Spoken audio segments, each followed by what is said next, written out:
हम में से हर आदमी कहीं न कहीं मसरूफ है। हर आदमी आज के दौर में बिजी नजर आता है। हर आदमी कहीं न कहीं मसरूफ है, फुर्सत उसे नहीं है। हजरात, ये बात हमारे लिए जानना जरूरी है। हम मुसलमान हैं, हम कलमा पढ़ने वाले लोग हैं। हमें इस बात का इल्म होना चाहिए कि हमें इस्लामी जिंदगी किस तरीके से गुजारना है। ऑपरेटर साहब, माइक आपका बहुत अच्छा बज रहा है, आप थोड़ा सा इको और कम कीजिए ताकि मेरी बात लोगों को समझ में आ सके।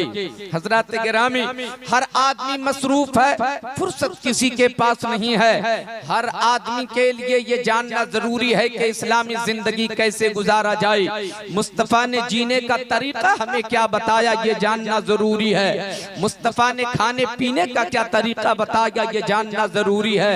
मुस्तफा जाने रहमत ने सफर करने का तरीका क्या बताया, ये जानना जरूरी है। मुस्तफा ने इबादत का दस्तूर कैसे दिया, ये जानना हमारे लिए जरूरी है। मुस्तफा जाने रहमत ने हमें जिंदगी गुजारने का कौन सा तरीका अपनाने को कहा, इस बात का इल्म होना जरूरी है। और इल्म होने के लिए किताबों का मुताला जरूरी है। किताब पढ़ेंगे तब बातें आपको समझ में आएंगी। इल्म हासिल करने के लिए किताबों का पढ़ना जरूरी है। आप किताबों का मुताला कीजिए, सीरत की किताबें पढ़िए, तारीख की किताबें पढ़िए, मसाइल की किताबें पढ़िए, हिस्ट्री की किताबें पढ़िए, तब आपको अपनी जिंदगी जीने का शऊर होगा। मोहतरम दोस्तों, लेकिन हमारे पास इतना वक्त नहीं है कि हम किताबों का मुताला कर सकें। हर आदमी इस वक्त मसरूफ नजर आता है। कोई दुकान चलाता है, कोई सर्विस करता है, कोई खेती बाड़ी करता है, कोई बिजनेस किया करता है, कोई ठेकेदारी किया करता है। हर एक का अपना अपना काम हुआ करता है। सुबह होती है, दुकान चलाने वाला अपनी दुकान पर चला जाता है, तिजारत करने वाला माले तिजारत लेकर निकल जाता है। मेरे दोस्तों, सर्विस करने वाला अपनी ड्यूटी पर चला जाता है। हर एक का अपना अपना काम हुआ करता है। शाम को जब थका हारा इंसान अपने घर लौटता है, फिर वो आराम करता है। सुबह होती है, फिर अपने अपने कामों में लग जाता है। अब आपके पास वक्त नहीं कि आप किताब पढ़ सकें, आपके पास फुर्सत नहीं कि आप किताबों का मुताला कर सके। अब बताओ कि दीन आप कब सीखोगे, कब आप जानोगे कि हमें जिंदगी कैसे गुजारना है। कैसे आपको समझ में बात आएगी कि मुस्तफा ने हमारे लिए क्या कानून बनाया है। हजरत गिरामी, हमारे बुजुर्गों ने जलसे का इसलिए इजाद किया, रात आराम करने के लिए अल्लाह ने बनाई है। इन लोगों को रात के थोड़े से हिस्से में बुला लो, ताकि जिन लोगों को किताब पढ़ने की फुर्सत नहीं मिलती, 1-2 घंटे जलसे की महफिल में बैठेंगे। 1-2 महीने किताब का मुताला करने के बाद जो बातें मालूम नहीं होती हैं, जलसे की महफिल में 1 घंटा बैठ जाओगे, जिंदगी जीने का शऊर पैदा हो जाएगा। इस्लामी जिंदगी कैसे जिया जाता है, इसका शऊर पैदा होगा। अगर आप जलसे में आने के बाद भी लतीफे सुनोगे तो फिर दीन कब सीखोगे। जलसे में आने के बाद भी कहकहे लगाओगे, फिर दीन कब सीखोगे। जलसे में आने के बाद भी मेला देखने की कोशिश करोगे तो फिर दीन कब सीखोगे। और नबी के साथ गद्दारी करने वालों, नबी के मकसद पे पानी मत फेरो। मेरे नबी का मकसद पे पानी तो नहीं फिर सकता, अलबत्ता तेरी आखिरत वाली जिंदगी पे पानी फिर जाएगा। तुम क्या जवाब दोगे आखिरत में, ये सोचकर इस जलसे को आप समझो कि इस जलसे का मकसद क्या है। हमें जलसे में आकर के अपनी जिंदगी जीने का तरीका सीख लेना है। मोहतरम दोस्तों, बात सच्ची कर रहा हूँ। अगर आपकी इजाजत हो तो नाते पाक के 2-3 शेर पढ़ता हूँ मैं। हजरात, तरन्नुम में नहीं पढ़ूंगा, वक्त लगेगा। वैसे भी आवाज उतनी अच्छी तो है नहीं कि सुनाऊं, मगर नाते रसूल रूह की ग़िज़ा है। इबादत समझ के नात पढ़ता हूँ, आप भी इबादत समझ कर नात सुन लीजिए। नात पढ़ना भी इबादत है, नात सुनना भी इबादत है। सुने आप नाते रसूल, खालिस नाते पाक सुने। सरकार, मेरे दिल में मोहब्बत है आपकी। अल्लामा अब्दुल रऊफ साहब, आप थोड़ा सा महमेज लगा दें तो इंशाअल्लाह ताला अपनी बातें लोगों तक पहुंचा दूं। सरकार मेरे दिल में मोहब्बत है आपकी, सरकार मेरे दिल पे इनायत है आपकी, सरकार आप ही की मैं पढ़ता हूँ नाते पाक, सरकार हर खुशी मेरी मिदहत है आपकी। और सरकार अबूदर साहब आपकी तरफ से ये शेर कि सरकार आज आपको नाते सुनाऊंगा, सरकार आज आपको नाते सुनाऊंगा, सरकार आज घर मेरे दावत है आपकी, सरकार आज घर मेरे दावत है आपकी। अगर आप चाहते हैं कि मेरे घर मेरे सरकार तशरीफ लाए तो हजरत के साथ आपकी भी ख्वाहिश जुड़ जाए। इस्तकबाल करें, नारे तकबीर, नारे रिसालत, आमदे सरकार। सरकार मेरे दिल में मोहब्बत है आपकी, सरकार मेरे दिल पे इनायत है आपकी, सरकार आज आपको नाते सुनाऊंगा, सरकार आज घर मेरे दावत है आपकी। और सरकार आप सबों की तरफ से सरकार पुलसिरात पर तशरीफ लाइए, सरकार पुलसिरात पर तशरीफ लाइए, सरकार लाज रखिए ये उम्मत है आपकी, सरकार लाज रखिए ये उम्मत है आपकी। सरकार मेरे दिल में मोहब्बत है आपकी, सरकार मेरे दिल पे इनायत है आपकी। और सरकार वो मिले तो कदम चूम लूं उसके, सरकार वो मिले तो कदम चूम लूं उसके, सरकार जिसकी आंखों में सूरत है आपकी, सरकार जिसकी आंखों में सूरत है आपकी। सरकार मेरे दिल में मोहब्बत है आपकी, सरकार मेरे दिल पे इनायत है आपकी। सरकार वो मिले तो कदम चूम लूं उसके, सरकार जिसकी आंखों में सूरत है आपकी। मोहतरम दोस्तों, थोड़ी सी बातें मोहब्बतों के साथ आप समाअत कर लीजिए, फिर अपने उन्वान पर थोड़ी सी गुफ्तगू करूंगा। जी लगाकर मेरे एक एक जुमले को आप सुनिए। हजरात गिरामी, मेरी तरफ अब आपका ध्यान हो, आपकी तवज्जो हो। हमारे मेहमान तशरीफ ले जा रहे हैं, उन्हें जाने दिया जाए। और आप में से भी अगर किसी को जाना हो तो आप तशरीफ ले जाएं। मुझे तो शिकायत नहीं होती है, जाहिर है जिसको रहना है वो रहेंगे, जिसको जाना है वो जाएंगे। न रहने वाले से आज तक किसी ने कहा कि तुम क्यों रह रहे हो, और न जाने वालों से कहा कि तुम क्यों जा रहे हो। जिसे जाना है वो अपने वक्त पर चलेगी जाएंगे।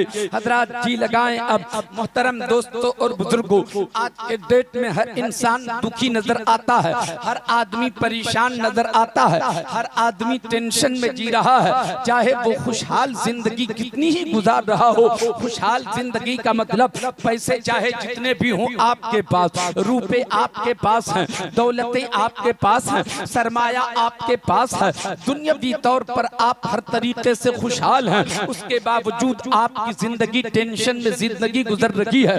आप दुखी नजर आ रहे हैं। नोटों पे गद्दों, नोटों के गद्दों पे आदमी सोता है, उसके बावजूद वो टेंशन की जिंदगी गुजारता है।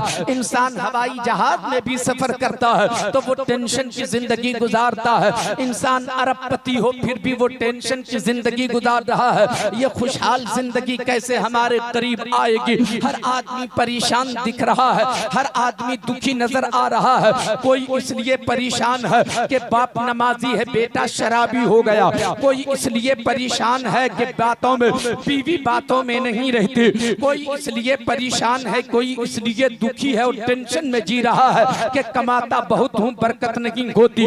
कोई इसलिए परेशान है कि बेटी बड़ी हो गई है, रिश्ते का इंतजाम नहीं हो पा रहा है। कोई इसलिए परेशान है कि बेटा शराबी हो गया है, बेटा जुआरी हो गया है। कोई इसलिए परेशान है कि जिंदगी जीने में मजा नहीं आ रहा है। आखिर कैसे जिया जाए? इंसान जब बहुत परेशान हो जाता है, कोई रास्ता नहीं दिखता, तब आदमी दुआ करता है अल्लाह की बारगाह में। अब दुआ अगर कबूल हो जाए तो इंसान का दुख खत्म हो जाए, परेशानी दूर हो जाए, टेंशन खत्म हो जाए।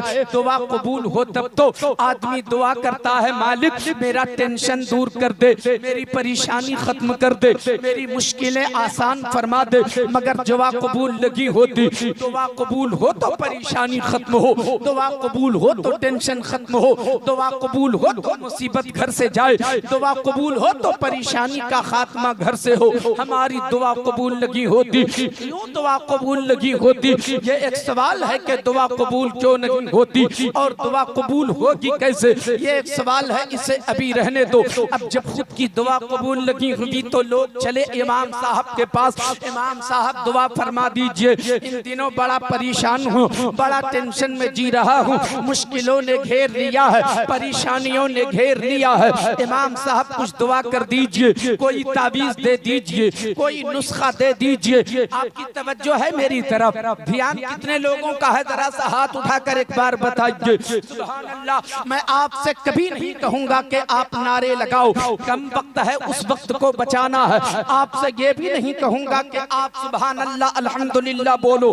कभी कभी अगर मुझको जरूरत महसूस होगी तो मैं आपसे हाथ इसलिए उठवाऊंगा ताकि मुझे ये एहसास हो कि आप सुन रहे हैं या नहीं सुन रहे हैं। हज़रात गिरामी, अब इमाम साहब ने दुआ कर दी, मालिक की बारगाह में, परवरदिगार आलम की बारगाह में दुआ कर दी। आपने 500 रुपए नजराना दिया, हजरत ये 500 रुपए रखिए नजराने के तौर पर। इमाम साहब ने दुआ कर दिया, आप मुतमईन हो गए, अपने घर पहुंच जाते हैं। अब इस इंतजार में है आप कि अब परेशानी खत्म होगी। इमाम साहब ने दुआ किया है, अब मुश्किल खत्म होगी, अब टेंशन दूर होगा, अब परेशानी खत्म होगी। 2-4 रोज गुजरे मगर मुसीबत अब भी मौजूद है, एक हफ्ता गुजरे मुसीबत अब भी मौजूद है, 1 महीने गुजरे मुसीबत अब भी मौजूद है, 6 महीने गुजर गए मुसीबत अब भी मौजूद है। लेकिन आपका इत्मीनान टूट जाता है, आपकी परेशानी खत्म नहीं होती, आपको फिर घबराहट का एहसास होता है। आपने सोचा लगता है इमाम साहब की दुआ कबूल लगी हुई, चलो चलते हैं पीर साहब से दुआ करवा लेते हैं। अब पीर साहब दुआ कर देंगे, मुसीबत दूर हो जाएगी। मैं आपसे कहता हूँ, आपने टिकट बनवाया, जिसका पीर बरेली में है वो बरेली का टिकट बनवा रहा है, जिसका पीर किचौछा शरीफ में है वो किचौछा शरीफ जा रहा है। आपने 2000 का टिकट बनवाया, नजराने के लिए अलग से पैसे रखे, कोई किचौछा जा रहा है, जिसका पीर बदायूं में है वो बदायूं जा रहा है, जिसका पीर मारहरा में है वो मारहरा जा रहा है, जिसका पीर बरेली में है वो बरेली जा रहा है, जिसका पीर किचौछा में है वो किचौछा जा रहा है, जिसका पीर पंडवा में है वो पंडवा जा रहा है, जिसका पीर महरोली में है वो महरोली जा रहा है। गोया अपने अपने पीर की खिदमत में आदमी पहुंचकर अपनी परेशानी का हल तलाश करना चाहता है। बात सच्ची करूंगा, लगे किसी को तो लगे, मगर आपको रास्ता दिखाने के लिए मैं आया हूँ, आपको रास्ता दिखाकर जाऊंगा। मेरे दोस्तों, चला आपने टिकट बनवा लिया, पीर की खिदमत में पहुंचे। हर आदमी अपने अपने पीर की खिदमत में पहुंचते और पहुंचने के बाद दुआ करवा लिया, पलट गए अपने घर, मुतमईन हो गए। अब तो पीर साहब ने दुआ कर दिया है, दुआ कबूल होगी, अब मेरी परेशानी खत्म होगी, अब मेरी मुश्किल आसान होगी, अब मेरा टेंशन दूर हो जाएगा। 2-4 रोज गुजरे मुसीबत अब भी मौजूद है, हफ्ता गुजरे मुसीबत अब भी मौजूद है, 1 महीना गुजरा अब भी मुसीबत मौजूद है, 2 महीने गुजरे मुसीबत अब भी मौजूद है, 6 महीने गुजरे मुसीबत अब भी मौजूद है। मेरे दोस्तों और बुजुर्गों, मैं आपसे कहना चाहता हूँ, अब कहाँ जाओगे तुम अपनी परेशानी का हल ढूंढने? अब कहाँ जाओगे अपना टेंशन दूर करवाने? अब कहाँ जाओगे मुसीबतों का हल तलाश करने? आओ इस फकीर से सुनो, मैं आपसे अर्ज करना चाहता हूँ, ओ अजमेर जाने वालों सुनो, ओ बगदाद जाने वालों सुनो, ओ अजमेर जाने वालों सुनो, ओ किचौछा जाने वालों सुनो, ओ बरेली जाने वालों सुनो। मैं ये नहीं कहता बरेली ना जाओ, मैं ये नहीं कहता किचौछा ना जाओ, मैं ये नहीं कहता मारहरा ना जाओ। जाओ अपने पीर की बारगाह में, जाओ अपने पीर की ज़ियारत के लिए। लेकिन परेशानी का हल अगर तुझे चाहिए, मुसीबतों से छुटकारा चाहिए, तो दुआ करवाने के लिए बरेली मत जाना, दुआ करवाने के लिए किचौछा मत जाना। अगर दुआ करवाना हो, अपनी माँ से जाके दुआ करवा लेना, तेरी परेशानियों का हल निकल जाएगा, तेरी मुसीबतों का खात्मा। नारे तकबीर, नारे रिसालत, अज़मते वालिदैन। जिंदाबाद जिंदाबाद। माँ की दुआ बेटे के हक में कबूल होती है। माँ जब बेटे को देखकर मुस्कुराती है तो बेटे का मुकद्दर मुस्कुराने लगता है, बेटे की तकदीर मुस्कुराने लगती है। मैं ये नहीं कहता कि बरेली मत जाओ, अपने पीर से मिलने ना जाओ, नहीं नहीं, मैं ये कह रहा हूँ अगर दुआ की जरूरत हो तो पहले अपनी माँ से दुआ करवा लो कि माँ की दुआ बेटे के हक में कबूल होती है। याद रखना, अगर तेरी माँ नाराज हो गई तो गरीब नवाज की दुआएं भी तेरे काम नहीं आएंगी, गौसे आज़म की दुआएं भी तेरे काम नहीं आएंगी। अपनी माँ को राजी कर लो, अपने बाप को राजी कर लो, अपने बाप को राजी कर लो, तेरा मुकद्दर जाग जाएगा, तेरा नसीबा जाग जाएगा। दुरूद शरीफ एक बार मोहब्बत से पढ़िए, अल्लाहुम्मा सल्ली अला सय्यिदना व मौलाना मुहम्मदिन व अला आले सय्यिदना व मौलाना मुहम्मदिन बारिक वसल्लिम सल्लु अलैहि सलातु व सलामन अलैका या रसूल अल्लाह। हज़रात, आपकी इजाजत हो तो 1 मिनट और टाइम लूं मैं इसे समझाने के लिए। कितने लोग सुन रहे हैं, एक बार हाथ उठाकर बताएं तो। सुभान अल्लाह। हजरत जी लगा कर सुनिए, एक मौके से मेरे आका ने हजरते उमर और हजरते अली को बुलाया, आए सुभान अल्लाह। अपना कुर्ता मुबारक नबियों के सरदार ने उतारा है, अल्लाह के महबूब ने अपना कुर्ता मुबारक उतारा, हजरते उमर हजरते अली को पेश किया, ए उमर अली जाओ फला मकाम पे जाओ और वैसे करनी को दे देना, ये कुर्ता उसे देना, उनसे कहना इसे पहन ले, इसे ज़ेबे तन कर ले, और उसके बाद उनसे फिर कहना कि मेरी गुनहगार उम्मत के लिए मग़फ़िरत की दुआ करे। गौर से जुमले को सुनिएगा। अब सवाल करो अपने आका से, या रसूल अल्लाह, आप तो नबियों के नबी हैं, आप तो आकाओं के आका हैं, आप तो शाफ़ए महशर हैं, आप तो मुस्तजाब दावत हैं, आप तो खुदा के महबूब हैं। या रसूल अल्लाह, आपकी तो हर दुआ कबूल होती है, आपकी दुआ मुअस्सिर होती है, आपकी दुआ कबूल होती है। या रसूल अल्लाह, दुआ करवाने की जरूरत अब हजरत अवैसे करनी, कोई नबी तो नहीं है, कोई वली तो कोई नबी तो नहीं है, कोई पैगंबर तो नहीं है, वो कोई रसूल तो नहीं है, वो कोई रसूल तो नहीं है, वो कोई सहाबी तो वो कोई नबी तो नहीं है। या रसूल अल्लाह, फिर उनसे दुआ करवाने की क्या जरूरत है? या रसूल अल्लाह, अपनी उम्मत की मग़फ़िरत के लिए आपकी दुआ ही काफी है, आपकी फरियाद ही काफी है, आपकी दुआ ही काफी है। फिर आपने ये कुर्ता पेश फरमाकर और वैसे करनी से अपनी उम्मत के लिए दुआ करवाने का मकसद क्या है?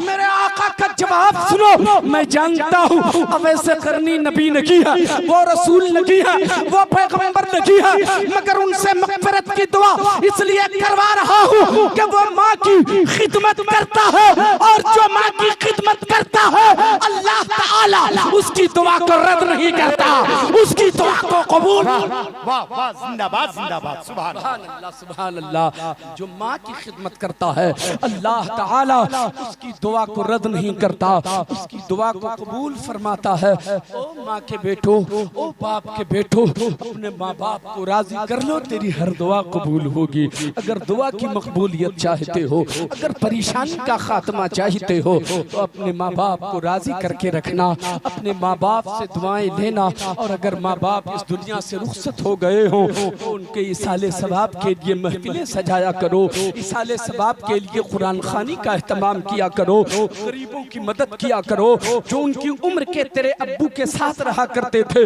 उन्हें अब्बू समझकर उनकी इज्जत किया करो, उन्हें तोहफे दिया करो, तेरे वालिदैन की रूह को करार मिलेगा। अब आज मैं थोड़ा पलटना चाहता हूँ, एक बार मोहब्बत से दुरूद शरीफ पढ़िए, अल्लाहुम्मा सल्ली अला सय्यिदना व मौलाना मुहम्मदिन बारिक वसल्लिम सल्लु अलैहि सलातु व सलाम अलैका या रसूल अल्लाह या हबीब अल्लाह सल्लल्लाहु तआला अलैहि वसल्लम। हज़रात, ये इसाले सवाब की महफिल के साथ साथ आकाए कायनात की आमदे पाक का भी जिक्र होना है। आमदे पाक के नाम का भी ये जलसा सजाया गया है। कैसा नबी है जी, जिसके आने की धूम पूरी कायनात में मच रही है, जिसके आने का तस्करा पूरा पूरा जहार जान आलम में मच रहा है। आ रहा है वो नबी तो चर्चा हो रहा है, आ रहा है वो रसूल तो उनके आमद के तराने गाए जा रहे हैं। कैसा नबी होगा वो, कैसा रसूल होगा वो, कैसा खुदा का हबीब होगा वो, कोई बताए तो सही कि वो कैसा है, कोई बताए तो सही वो कैसी अजमत वाला है, कोई बताए तो सही कि वो कैसी शान वाला रसूल है, जिसकी आमद का जश्न हम मनाया करते हैं, जिसकी आमद पे हम जुलूस का एहतमाम किया करते हैं, जिसकी आमद पर हम चिरागा किया करते हैं, जिसके आने की खुशी में अपने घरों को सजा लिया करते हैं। मैं कहता हूँ अपने नबी की बारगाह में फरियाद करो, या रसूल अल्लाह, आपकी आमद पाक के सदक़े में हम अपने घर को सजाते हैं। या रसूल अल्लाह, अपनी मोहब्बत से हमारा दिल भी सजा दीजिए, हमारा दिल भी सजा दीजिए। मेरे दोस्तों और बुजुर्गों, कैसा होगा वो रसूल? हर आदमी की अपनी अपनी पहचान होती है, हर आदमी का अपना अपना तारुफ होता है, हर आदमी का इंट्रोडक्शन कराया जाता है, तारुफ कराया जाता है। सबकी अपनी अपनी पहचान हुआ करती है ना। हर आदमी पहचाना जाता है, आदमी खूबी और खराबी से पहचाना जाता है। एक भिखारी की भी पहचान दुनिया में हुआ करती है, एक मजदूर की भी पहचान दुनिया में हुआ करती है। बोलो सच बोल रहा हूँ कि नहीं बोल रहा हूँ? हर आदमी की पहचान होती है। मेरे नबी की पहचान क्या है, मेरे नबी का तारुफ क्या है, मेरे नबी का इंट्रोडक्शन क्या है? आप जरा सा मेरे जुमले को गौर से सुनिएगा तो बात समझ में आएगी कि मौलवी कहना क्या चाहता है। हर आदमी पहचाना जाता है, सबकी अपनी अपनी पहचान होती है। इंसान खूबी और खराबी से पहचाना जाता है, इंसान अच्छाई और बुराई से पहचाना जाता है। कोई खराबी से पहचाना जाता है, कोई बुराई से पहचाना जाता है, कोई अच्छाई से पहचाना जाता है, कोई हुनर से पहचाना जाता है। हर इंसान की पहचान अलग अलग तरीके से होती है। एक ताजिर अपनी तिजारत से पहचाना जाता है, एक दुकानदार अपनी दुकानदारी से पहचाना जाता है, एक अमीर आदमी अपनी दौलत से पहचाना जाता है, एक काश्तकार अपनी खेती बाड़ी से पहचाना जाता है, एक दुकान चलाने वाला अपनी दुकानदारी से पहचाना जाता है, एक आलिम अपने इल्म से पहचाना जाता है, तकवा शिआर अपने तकवे से पहचाना जाता है, एक तहज्जुद गुजार तहज्जुद गुजारी से पहचाना जाता है, नमाजी नमाज से पहचाना जाता है, एक हाजी अपने हज की बुनियाद पर पहचाना जाता है। हर एक की अपनी अपनी पहचान होती है। एक डॉक्टर नुस्खे से पहचाना जाता है, एक इंजीनियर अपने हुनर से पहचाना जाता है, एक वकील अपनी वकालत से पहचाना जाता है, सिद्दीक़ अकबर सदाकत से पहचाने जा रहे हैं, उमर अदालत से पहचाने जा रहे हैं, उस्मान सखावत से पहचाने जा रहे हैं, अली शुजाअत से पहचाने जा रहे हैं, गौसे आजम करामत से पहचाने जा रहे हैं, गरीब नवाजी से पहचाने जा रहे हैं। सबकी अलग अलग पहचान हुआ करती है। हर आदमी अपने ओहदे से पहचाना जाता है, अपने मनसब से पहचाना जाता है, अपने किरदार से पहचाना जाता है, कोई अखलाक से पहचाना जाता है, कोई इल्म से पहचाना जाता है, कोई तकवे से पहचाना जाता है, कोई बिजनेस से पहचाना जाता है। मेरे दोस्तों और बुजुर्गों, पहचाना जाता है बहरहाल। एक मजदूर भी पहचाना जाता है, अपनी मजदूरी से पहचाना जाता है, एक भिखारी भी पहचाना जाता है, अपने भीख मांगने के अंदाज से पहचाना जाता है। सब तो पहचाने जा रहे हैं। हजरत इब्राहिम भी पहचाने गए, हजरत इब्राहिम भी पहचाने गए, हजरत इस्माइल भी पहचाने गए, हजरत ईसा भी पहचाने गए, हजरत मूसा भी पहचाने गए, हजरत मूसा जलाल से पहचाने गए, इब्राहिम अलैहिस्सलाम खुल्लत से पहचाने गए, इस्माइल ज़बीउल्लाह अपने ज़बी लक़ब पाने की बुनियाद पे पहचाने गए, हजरत ईसा मसीहाई से पहचाने गए। सब तो पहचाने जा रहे हैं। कोई नबूवत से पहचाना गया, कोई रिसालत से पहचाना गया, कोई पैगंबरी से पहचाना गया। सवाल पैदा होता है, कायनात में तो सब पहचाना जा रहा है, मेरा नबी कैसे पहचाना जा रहा है, मेरा रसूल कैसे पहचाना जा रहा है, मेरे आका कैसे पहचाने जा रहे हैं? मेरे आका का तारुफ तो करो, मेरे आका का तारुफ तो करो, मेरे आका की पहचान तो कराओ। अब यहीं पे आप अपने जहन को समेटिए और मेरे जुमले पे आप ध्यान दीजिए। मैं क्या कहना चाहता हूँ, कायनात के जर्रे जर्रे का जायजा ले लो। हर इंसान अपनी खूबी और खराबी से पहचाना जाता है, इंसान अपने ओहदे से पहचाना जाता है, इंसान अपने कमाल से पहचाना जाता है, अपनी खूबी से पहचाना जाता है, एक नबी नबूवत से पहचाना जाता है, रसूल रिसालत से पहचाना जाता है। मगर नबी का मेरा नबी कैसे पहचाना गया, मेरे मुस्तफ़ा कैसे पहचाने गए? तो मैं अर्ज करना चाहता हूँ, वो कायनात के सारे लोग ऐसे हैं जो सबकी पहचान अलग अलग तरीके से हुआ करती है, मगर मेरे नबी किसी चीज से पहचाने नहीं गए। अखलाक से मेरे नबी नहीं पहचाने गए, किरदार से नहीं पहचाने गए, तकवे से नहीं पहचाने पहचाने गए, इल्म से नहीं पहचाने गए, किरदार से नहीं पहचाने गए, नमाज से नहीं पहचाने गए, रोजे से नहीं पहचाने गए। मैं बता रहा हूँ कि मेरे आका की शान क्या है, हम कैसे नबी की आमद का जश्न मनाते हैं। मेरे आका न तकवे से पहचाना गया, न किरदार से पहचाना गया, न तकवे से पहचाना गया, न इल्म से पहचाना गया, न नमाज से पहचाना गया, न रोजे से पहचाना गया, न नबुव्वत से पहचाना गया, न रिसालत से पहचाना गया। कायनात में एक ही जात ऐसी है जो जात मोहम्मद रसूलुल्लाह की है, वो किसी से पहचाना नहीं गया, बल्कि किरदार मुस्तफा से पहचाना जा रहा है, कैरेक्टर मुस्तफा से पहचाना जा रहा है, इल्म मुस्तफा से पहचाना जा रहा है, तकवा मुस्तफा से पहचाना जा रहा है, सदाकत मुस्तफा से पहचानी जा रही है, अदालत मुस्तफा से पहचानी जा रही है, सखावत मुस्तफा से पहचानी जा रही है, शजाअत मुस्तफा से पहचानी जा रही है, नबूवत मुस्तफा से पहचानी जा रही है, रिसालत मुस्तफा से पहचानी जा रही है, पैगंबरी मुस्तफा से पहचानी जा रही है, नमाज मुस्तफा से पहचानी जा रही है, रोजा मुस्तफा से पहचाना जा रहा है, हज मुस्तफा से पहचाना जा रहा है, ज़कात मुस्तफा से पहचानी जा रही है। सच तो ये है कि खुदा भी मुस्तफा से पहचाना जा रहा है, खुदा भी मुस्तफा। नारे तकबीर, नारे रिसालत, मसलके आला हजरत। ये हमारा रसूल है, ये हमारा पैगंबर है, ये हमारे नबी है। ना ऐसा नबी किसी को मिला, ना ऐसा रसूल किसी को मिला, ना ऐसा पैगंबर किसी को मिला जैसा पैगंबर हमें मिला है, जैसा रसूल हमें मिला है, जैसा नबी हमें मिला है। हमारा रसूल बेमिसाल है, हमारा पैगंबर बेमिसाल है, हमारे नबी बेमिसाल है। अल्लाहू अकबर। हम इतने अच्छे नबी की उम्मत हैं, हम इतने सच्चे नबी की उम्मत हैं, इतने कमाल वाले नबी की उम्मत हैं कि हमें भी कमाल वाला होना चाहिए, हमें भी अच्छा हो जाना चाहिए, हमें भी सच्चा हो जाना चाहिए। सच्चा बनने की कोशिश करें, अच्छा बनने की कोशिश करें, नेक बनने की कोशिश करें। मुहतरम दोस्तों और बुजुर्गों, हमें नेक बन के रहना है, हमें अच्छा बन के रहना है, हमें सच्चा बन के रहना है। जिस तरीके से तमाम आलम में नबी लाजवाब है, बेमिसाल है, नबी की उम्मत को भी अपने किरदार के हवाले से बेमिसाल होना चाहिए, अपने कैरेक्टर के हवाले से बेमिसाल होना चाहिए, अपनी सोच के एतबार से बेमिसाल होना चाहिए। मगर क्या है, हमारी जिंदगी कैसी गुजर रही है। हम जो अपनी जिंदगी गुजार रहे हैं, हमारी जिंदगी में आवारगी है, हमारी जिंदगी में अय्याशी है, हमारी जिंदगी में गुनाह है, हमारी जिंदगी में झूठ है, हमारी जिंदगी में फरेब है। हमसे इखलास छिन गया, हमसे प्यार लुट गया, हमसे मोहब्बत छिन गई। मैं आपसे कहता हूँ, प्यार बांटने वाला रसूल हमें मिला, मोहब्बत तकसीम फरमाने वाला रसूल हमें मिला। हमें भी मोहब्बत बांटना चाहिए, हमें भी प्यार बांटना चाहिए, हमें भी अखलाक बांटना चाहिए। मगर हम क्या हैं, आपस में हम सिर्फ लड़ते झगड़ते रहते हैं और ऐसे ही जिंदगी गुजरती रहती है। मेरे दोस्तों और बुजुर्गों, मैं आपसे कहना चाहता हूँ, नबी के किरदार को अपनाने की जरूरत है। अगर कोई गाली दे दे तो उसका जवाब गाली से नहीं, उसे दुआएं दे के रुखसत करो, ताकि नबी की सुन्नत पे अमल हो जाए, ताकि नबी का तरीका सामने आ जाए, ताकि नबी का किरदार तेरी जिंदगी में आ जाए। इससे हम इज्जत हासिल कर सकते हैं, हम इससे इज्जत पा सकते हैं। मेरा नबी कैसा नबी है, मेरा रसूल कैसा रसूल है, मेरा पैगंबर कैसा पैगंबर है। सुभान अल्लाह, सुभान अल्लाह। अगर थोड़ी सी तवज्जो आपकी हो तो एक बात कहूं, सुनेंगे आप लोग? कितने लोग सुनेंगे? हाथ उठाकर बताएं। कैसे हैं हमारे नबी, कैसे हैं हमारे नबी? हजरात, बात पुरानी करता हूं मैं, आपने सुना होगा, किसी से भी सुना होगा, मगर जुबान उसके मुंह में जुनैद की तो नहीं है। मेरे मुंह में तो मेरी ही जुबान है जो अल्लाह ने अता फरमाई, मेरी जुबान से उसे सुनिए। बात पुरानी है, इमाम जुर्कानी ने हजरत वाक़िया बयान किया है। कैसे हैं नबी, सुनिए आप।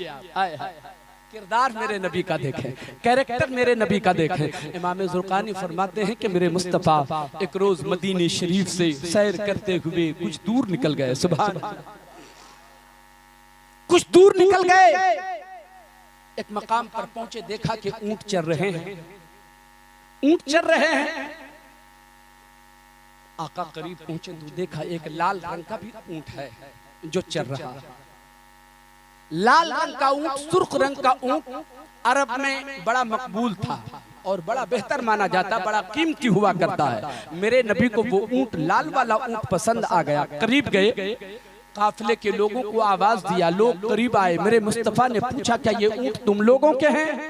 काफिले वालों ने जवाब दिया, हाँ हमारे हैं। मेरे आका फरमाते हैं, क्या तुम में तुम इस सुर्ख रंग का जो ऊंट है इसे बेचोगे। अब उसे बेचना था या नहीं बेचना था वो तो एक अलग मैटर है, मगर मेरे आका ने जब पूछा ना कि बेचोगे, तो न चाहते हुए भी उसने कह दिया हाँ बेचूंगा। बोल दीजिए सुभान अल्लाह। कह दिया हाँ बेचूंगा। कीमत तय हो गई, सौदा मुकम्मल हो गया। मेरे आका ने इरशाद फरमाया ऐसा है, मैं तो पैसे लेके आया नहीं हूँ, मैं कोई खरीदारी के इरादे से निकला नहीं था, यूं ही सैर करते हुए इधर निकल आया। तेरा सुर्ख ऊंट मुझे पसंद आ गया, इसलिए मैंने खरीद लिया। एक काम करो, ऊंट मुझे दे दो, मैं जाता हूँ अपने डेरा पहुँचता हूँ और पहुँचने के बाद वहाँ से कीमत भिजवा देता हूँ। काफिले का वो सरदार जिससे सौदा तय हुआ था वो तैयार हो गया। मेरे आका ने ऊंट लिया और चल पड़े। मेरे आका वहां से तशरीफ ले गए। ऊंट लेकर मेरे आका जा रहे हैं तो पूरा काफिला मुस्तफा जाने रहमत की तरफ सबकी तवज्जो है। देखते रहे। जब नजरों से ओझल हो गए तो सब कलेजा पकड़ के बैठ गए। मेरे आका तशरीफ ले गए।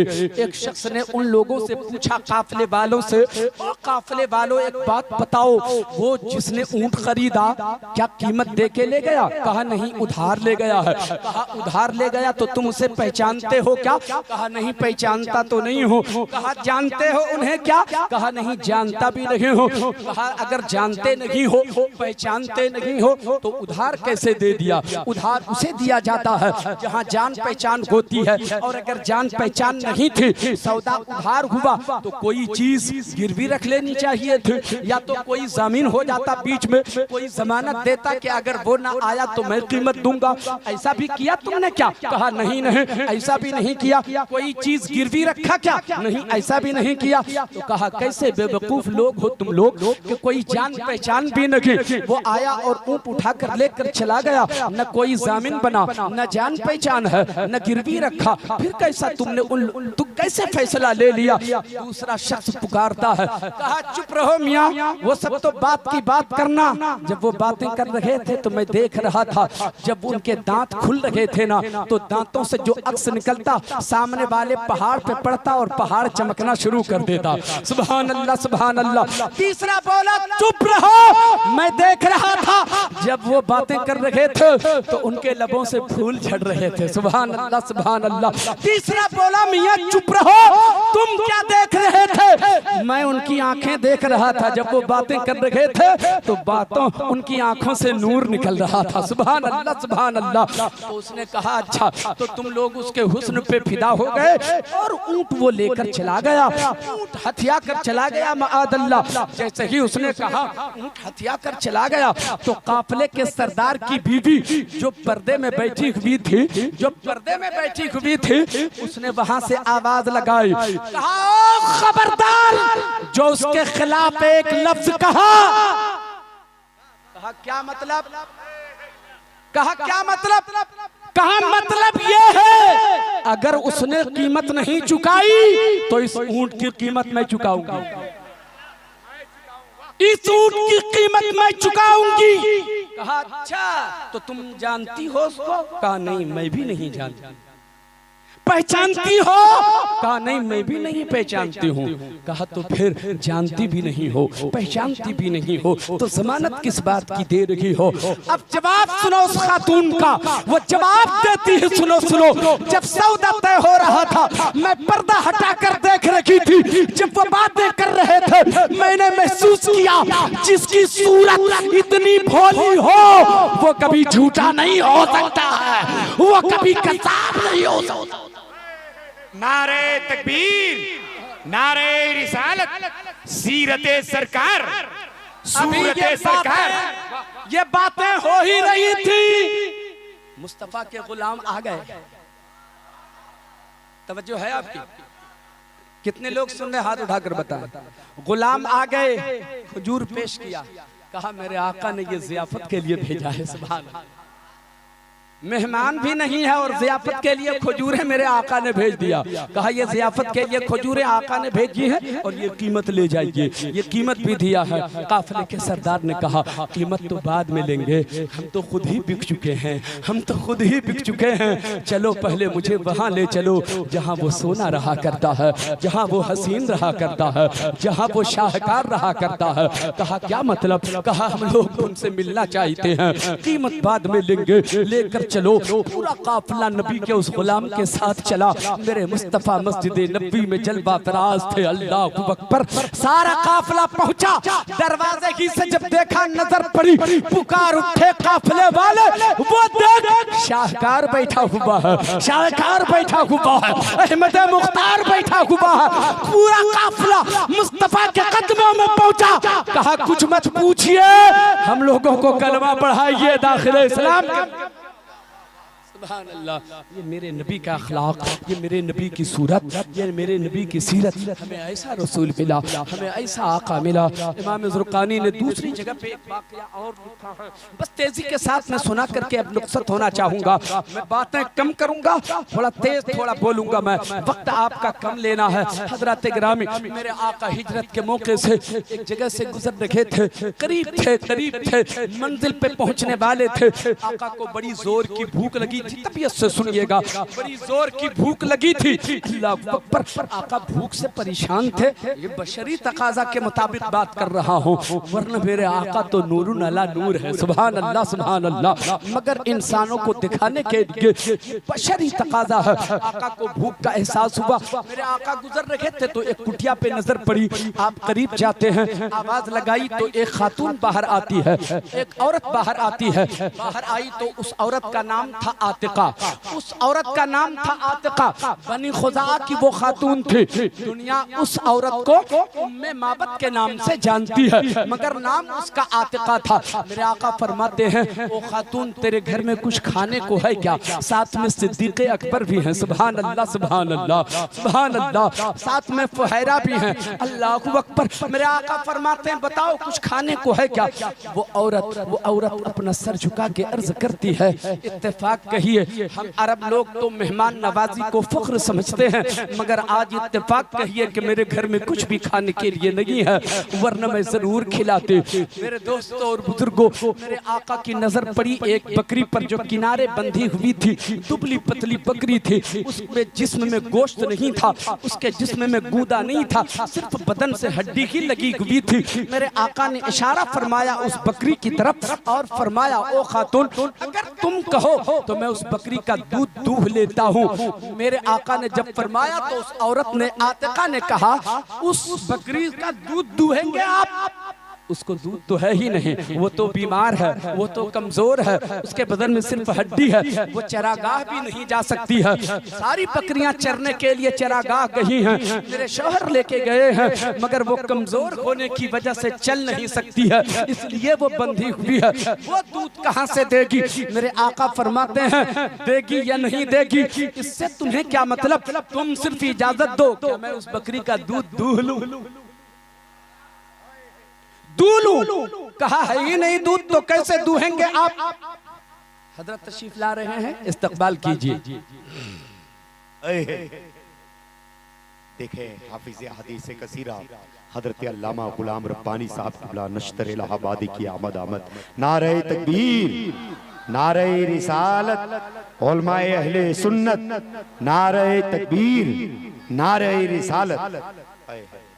सुभान अल्लाह, सुभान अल्लाह। आप लोग सिमट करके बैठ जाइए। हाफिज़ अहदीस कसीरा हजरत अल्लामा मौलाना गुलाम रब्बानी नश्तर इलाहाबादी साहब क़िबला मिंबर नूर पर जलवा अफरोज हो चुके हैं, जिनकी खिताबत समाअत करने के लिए परिंदे भी रुक रुक के उनकी बातें सुना करते हैं, इसलिए कि वो हदीस रसूल पढ़ा करते हैं। सुभान अल्लाह। एक बार मोहब्बत से बोलिए तो आप सुभान अल्लाह। ध्यान आपका मेरी तरफ है। सुभान अल्लाह सुभान अल्लाह। वो औरत कहती है उसके अंदर दूध है ही नहीं, वो कमजोर है, कमजोर है, कहां से दूध देगी। मेरे आका फरमाते हैं तुम इजाजत तो दो, अगर इजाजत हो तो मैं दूध लेता हूँ। उस औरत ने कहा अगर अगर दूध वो दे देती है तो मुझे क्या एतराज है, आप दूध लीजिए। मेरे आका ने सिद्दीक अकबर को इशारा फरमाया। अब सैयदना अबू बकर सिद्दीक गए, खूंटे से उस बकरी को खोल कर लाया। मेरे आका ने उस बकरी की पीठ पर हाथ फेरा है, दस्ते नबूवत फेरा, दस्ते रिसालत फेरा, दस्ते रहमत फेरा, दस्ते बरकत फेरा। आका हाथ फेरते जा रहे हैं, उस बकरी ने अपनी टांगे को फैला दिया, उसके थन में दूध उतर आया। मेरे आका ने दूहना शुरू किया। इरशाद फरमाया मेरे आका ने, ओ औरत, ओ खातून, तेरे घर में बर्तन है? हाँ बर्तन है। कहा जल्दी से ले आओ। बर्तन जो लाया, बर्तन दूहा। मेरे आका ने दूध दूहना शुरू किया, बर्तन भर गया। और भी बर्तन है? हाँ हाँ और भी बर्तन है। कहा सारे बर्तन अपने घर से निकाल लाओ। सारा बर्तन निकाल के बाहर किया, दूध से सारे बर्तन भर जाते हैं। मेरे आका ने इरशाद फरमाया अबू बकर आप भी दूध पी लीजिए। आका ने गुलाम से भी कहा फुहैरा तू भी पी ले, उसने भी पिया। सिद्दीक अकबर ने भी दूध पी लिया, मेरे आका ने भी पी लिया, उम्मे माबद ने भी पी लिया, उसके बच्चे ने भी पी लिया। जब सब पीकर फारिग हो गए, जब सब शराब हो गए, सारा बर्तन घर का भर गया। मेरे आका इरशाद फरमाते हैं ओ खातून ले इस बकरी को ले, जोड़ दे अपने खूंटे में।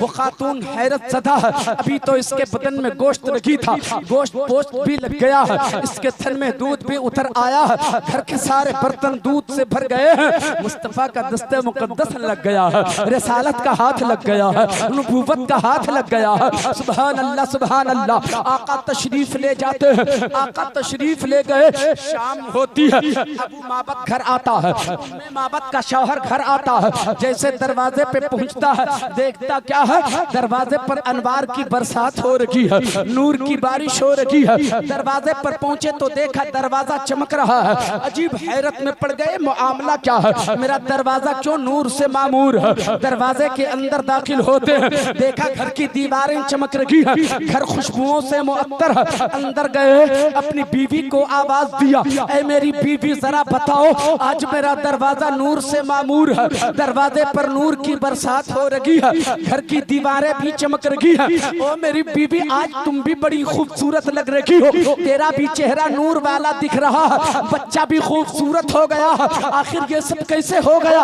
वो खातून कहती है आज एक मेहमान आया था, बड़ा मेहमान आया था, वो मेहमान जो आया मेरे घर में ये नूर की बरसात होने लगी, घर नूर से मामूर हो गया, खुशबुओं से मुअत्तर हो गया, दीवारें चमक रही हैं। उस मेहमान के आने की वजह से घर मुअत्तर है, उस मेहमान के आने की वजह से। कहा कैसा था वो मेहमान, अपने तौर पर उसने तारुफ तो कराना चाहा। उनकी पेशानी चौड़ी थी, आंखों से नूर बरस रहा था, पेशानी चमक रही थी, उनका कद में आना था, हाथ उनके ऐसे थे, बाल उनके घुंघरीले थे। अपने तौर पर एक लंबा कसीदा उन्होंने पढ़ा। मेरे दोस्त और बुजुर्गों, कहा मगर बताओ कि उस मेहमान का नाम क्या था। अब नाम तो वो पूछना भूल गई थी, तो कैसे बताती कि क्या नाम है। बहरहाल जब नाम पूछा उसके शौहर ने, तो उसने क्या जवाब दिया, बस जल्दी से फैसला किया और कहा उसका नाम मुबारक था। जबकि मेरे आका का नाम मुबारक तो नहीं था, वो तो मोहम्मदुर रसूलुल्लाह, वो तो शाफ़ए महशर है, वो तो मालिके जन्नत है। सुभान अल्लाह सुभान अल्लाह। मगर कहती है उसका नाम मुबारक था।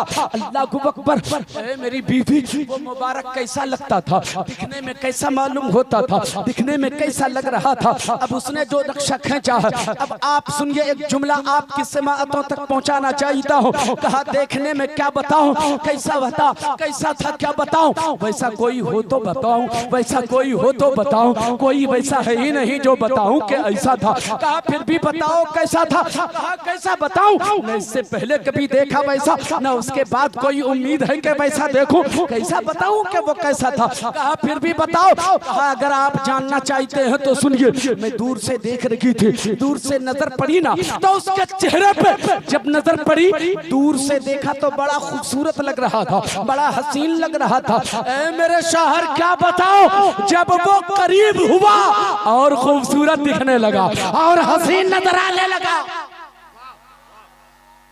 उमूमन आदमी दूर से खूबसूरत लगता है, नजदीक आने के बाद उसके नकुश खुल जाते हैं, उसके ऐब खुल जाते हैं, उसके ऐब खुल जाते हैं, उसकी बुराई सामने आती है, उसका ऐब सामने आता है। आप करीब देखो, दूर से देखो फर्क होगा। दूर से देखो तो आदमी गोरा चिट्टा मालूम होता है, नक्शो निगार आपको उतना समझ में नहीं आएगा, लेकिन वही आदमी करीब आए तो पता चलेगा कि नाक बड़ी दिख रही है, होंठ उसके मोटे दिख रहे हैं, दांत थोड़ा निकला हुआ है, चेहरे पे फोड़े फुंसियां निकली हुई हैं। करीब आया तो उसका ऐब खुल गया, करीब आया तो खूबसूरत नहीं था, दूर था तो खूबसूरत था। मेरे दोस्तों और जरा करीब से समझो, आदमी दूर से अच्छा लगता है, नजदीक आने के बाद ऐब खुलते हैं तब पता चलता है कि ये खूबसूरत लगी है, ये अच्छा लगी है, ये अनोखा लगी है। तिजारत किसी के साथ करो, 2-4 महीने गुजरेंगे तब पता चलेगा ये आदमी सच्चा है या धोखाबाज है। रिश्तेदारी कहीं करो तब बाद में पता चलेगा कि ये खानदान के लोग कैसे थे, बाद में पता चलता है। जैसे जैसे करीब होते जाओगे ऐब खुलते चले जाएंगे। मगर बाहरे आतिका की समझ वो कहती है जब दूर था तो भी खूबसूरत था, नजदीक आया और भी खूबसूरत दिखने लगा। और भी खूबसूरत दिखने लगा। इतनी बात जब उसने कह दिया वो इत्मीनान हो गया। फिर वो कहता है सुनो, अगर उस मुबारक के आने से मेरे घर में इतनी बरकतें, इस कदर रहमतों का नुज़ूल, इस कदर नूर की बरसात, इस कदर अगर घर मुअत्तर हो तो सुनो वो मुबारक फिर कभी न कभी जरूर आएगा। मैं अब दूर नहीं जाऊंगा। तुम लोगों ने गलती ये किया कि मुझको बुलाया नहीं, मुझको भी बुला लिया होता तो मुबारक से मैं भी मिल लेता, उस मेहमान को मैं भी देख लेता, उनकी ज़ियारत मैं भी कर लेता। आज के बाद मैं दूर नहीं जाऊंगा बकरियां चराने, नजदीक ही में बकरियां चराऊंगा। अगर वो आ जाए तो मुझे जल्दी से बुला लेना, मैं भी उसे देखना चाहता हूँ। ये बात हो गई है। फिर बकरी चराने चला गया। शाम को वापस आया, दरवाजे पे पहुंचा है, घर के अंदर दाखिल हुआ है। बीवी ने खाना पेश किया। शौहर ने जवाब दिया, मेरी बीवी खाना बाद में खाएंगे, पहले मुबारक की बातें सुनाओ, पहले मुबारक की बातें सुनाओ। सुभान अल्लाह, सुभान अल्लाह। अब वो मुबारक के हुस्न का तस्करा करती है, मुबारक की बातें करती है, मेरे आका के बाद की बातें करती है, मेरे आका के हुस्न का तलचा करती है। गोया के मुस्तफा जाने रहमत की मिलाद उनके घर हर रोज पढ़ी जा रही है। वो आता है बकरी चराकर, पहले मुबारक की बातें सुनता है, पहले मुस्तफा की बातें सुनता है, तब वो खाने के लिए बैठता है। हजरात कुछ रोज इसी तरह से गुजरते रहे। रोज ऐसा हुआ, उम्मे बाबत कुछ सामान लेने के लिए बाजार जाती है। जब बाजार में सामान न मिला, उसने फैसला किया चलो मदीने के बाजार में चलते हैं, मदीने के बाजार से ये सामान खरीद लेंगे। चुनांचे मदीने के बाजार वो खातून चली जाती है, साथ में उसका बच्चा भी जाता है। बाजार में सौदा खरीद रखी थे, अचानक उसके बच्चे की नजर सैयदना सिद्दीक़ अकबर पे पड़ जाती है। उसके बेटे ने जवाब दिया, अपनी अम्मी से कहा, ए मेरी अम्मा, वो देख, वो देख।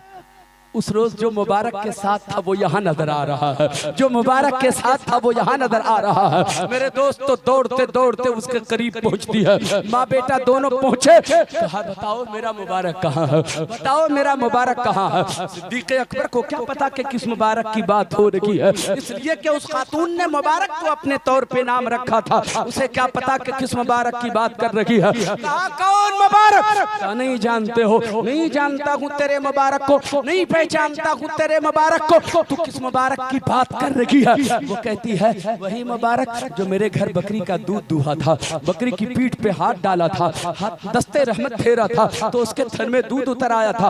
अच्छा, तो तेरे मेरे मोहम्मद की बात तू कर रही है, मेरे मुस्तफा की बात तू कर रही है, उसी को तुम मुबारक कहती हो। चलो तुझे मुबारक से मिला देता हूँ, तुझे मुबारक से मिला देता हूँ। चुनांचे उस औरत को, उसके बच्चे को लेकर सिद्दीक़ अकबर चले। चलो मुस्तफा के घर लेके चलता हूँ। अल्लाहु अकबर, आका मस्जिद नबवी में है। दूर ही से उस बच्चे ने देखा, कहा अम्मी जान वो देख, मुबारक बैठा हुआ है, मुबारक बैठा हुआ है।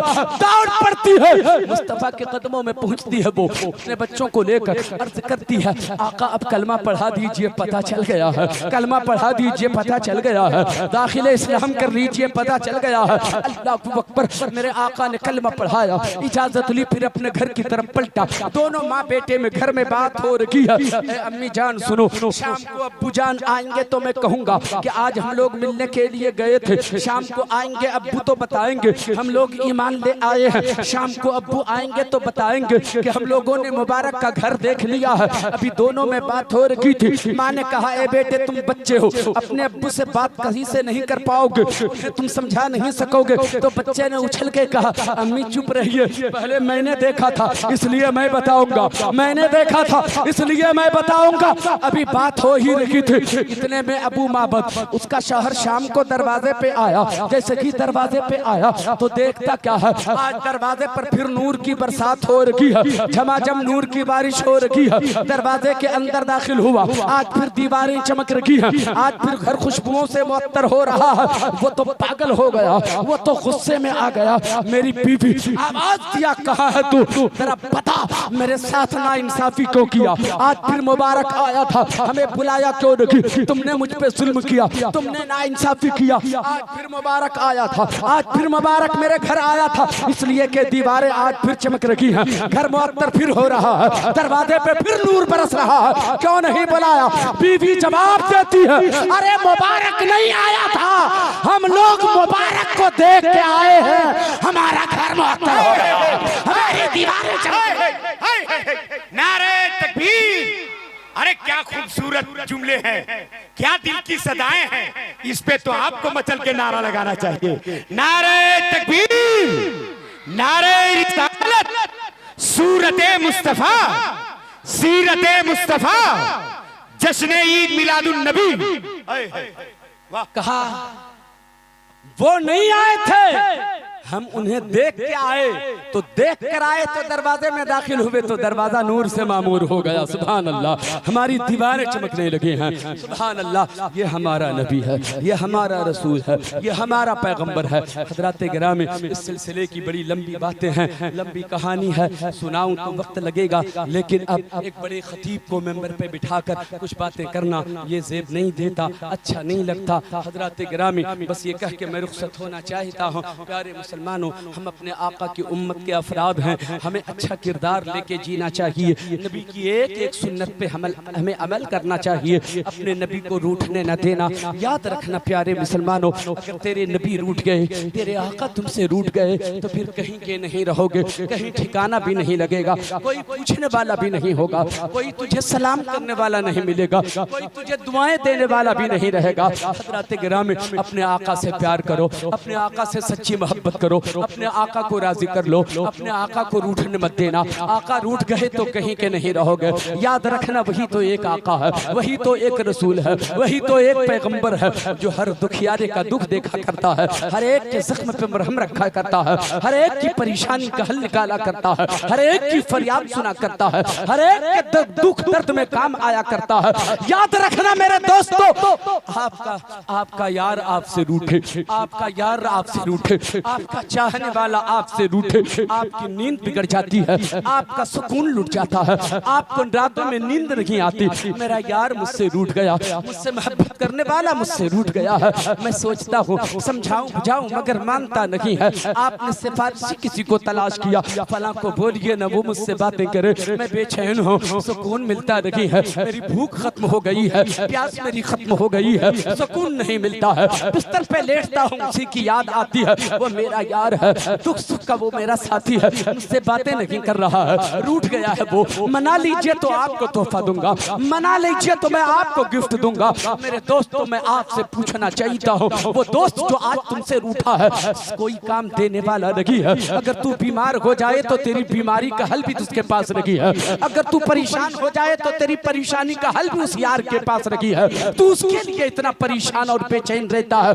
मैं आपसे कहता हूँ प्यारे मुसलमानों, कोई काम नहीं देगा वो यार जिसके लिए तू इतना परेशान रहता है, लेकिन तेरा आका वो है जहाँ कब्र की अंधेरी कोठरी में तेरा कोई सहारा नहीं होगा, वहां भी तेरा रसूल सहारा होगा, वहां भी तेरे मुस्तफा सहारा। उस रसूल को मनाने की फिक्र क्यों नहीं होती है? उस रसूल को राजी करने की फिक्र क्यों नहीं होती है? उसे मना लो।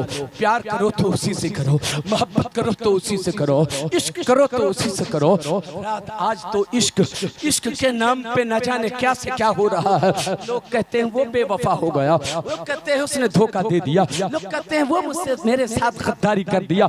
मैं कहता हूँ ऐसे से प्यार क्यों करते हो जो धोखा दे दे? ऐसे से मोहब्बत क्यों करते हो जो आपको धोखा दे दे? आओ मैं एक कप पता बताता हूँ जो कभी धोखा नहीं देता है, जो कभी बेवफाई नहीं करता है। प्यार करना हो तो मोहम्मदुर रसूलुल्लाह से प्यार करो कि वो कभी धोखा नहीं देता। एक बार दामन पकड़ लो तो हश्र के मैदान तक तेरा हाथ नहीं छोड़ेगा, वहां तक तेरा सहारा।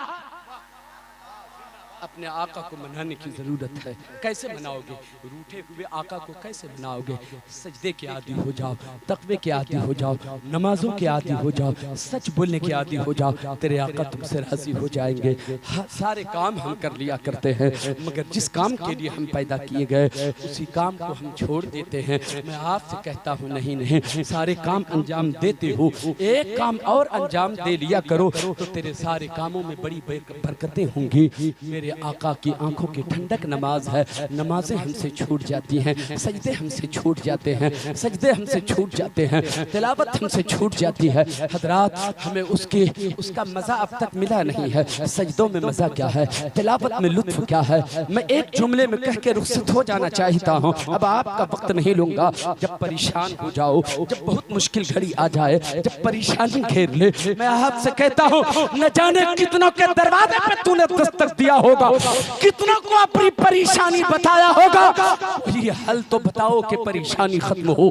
मैं कहता हूँ नहीं नहीं, किसी का कहने की जरूरत नहीं है। रात की तारीकी हो, रात के 2 बजे उठो, वजू करो, मुसल्ला बिछाओ, किसी से कुछ न कहो, किसी से कुछ न कहो, मुसल्ला बिछाओ, नमाजें अदा करो, 2 रकात नफल नमाज अदा करो, दुआ के लिए हाथ उठाओ। जब तुम अपनी जिंदगी की कहानी, अपनी आप बीती, अपना दुख खुदा की बारगाह में पेश करोगे, खुद ब खुद तेरी आंखें अश्कबार हो जाएंगी, तुम रोने लगोगे। रोते रोते अपने खुदा की बारगाह में दुआ करोगे, थोड़ी ही देर के बाद ये महसूस होगा हम अपने खुदा से बातें कर रहे हैं, हम अपने खुदा से बातें कर रहे हैं। थोड़ी देर के बाद ये महसूस करोगे कायनात की सारी दौलतें सिमट कर मेरे दामन में आ गई है, सिमट कर मेरे दामन में आ गई।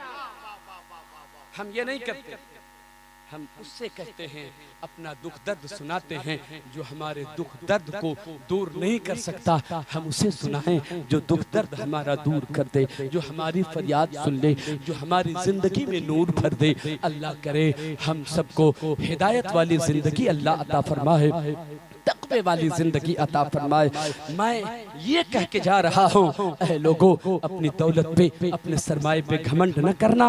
याद रखना, हम जिसे एक मजदूर, रिक्शा चलाने वाला सोचकर, एक गरीब सोचकर नजरअंदाज कर देते हैं। ओ अरबपति खरबपति, ओ दौलत वालों सुनो, इस्लाम के नजरिए से तू एक कौड़ी का नहीं है अगर तू सजदे का आदी नहीं है, मगर वही रिक्शा चलाने वाला अगर सजदे का आदी है तो याद रखना उसकी कीमत नहीं लगाई जा सकती, वो अनमोल हुआ करता है। जिसकी पेशानी में सजदे का नूर है वो अनमोल हुआ करता है, उसकी कीमत नहीं लगाई जा सकती। ओ दौलतमंदो, दौलत मुबारक हो, मगर सजदे का आदी हो जाओ तो तेरी दौलत भी मकबूले बारगाहे इलाही हो जाएगी और वही दौलत तेरे लिए हिदायत की जमानत बन जाएगी।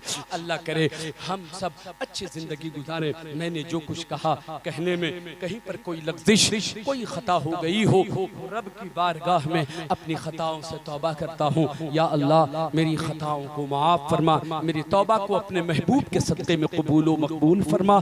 अस्तग़फिरुल्लाह रब्बी मिन कुल्लि ज़ंबिन व अतूबु इलैहि, ला इलाहा इल्लल्लाह मुहम्मदुर रसूलुल्लाह सल्लल्लाहु अलैहि वसल्लम। अस्सलामु अलैकुम।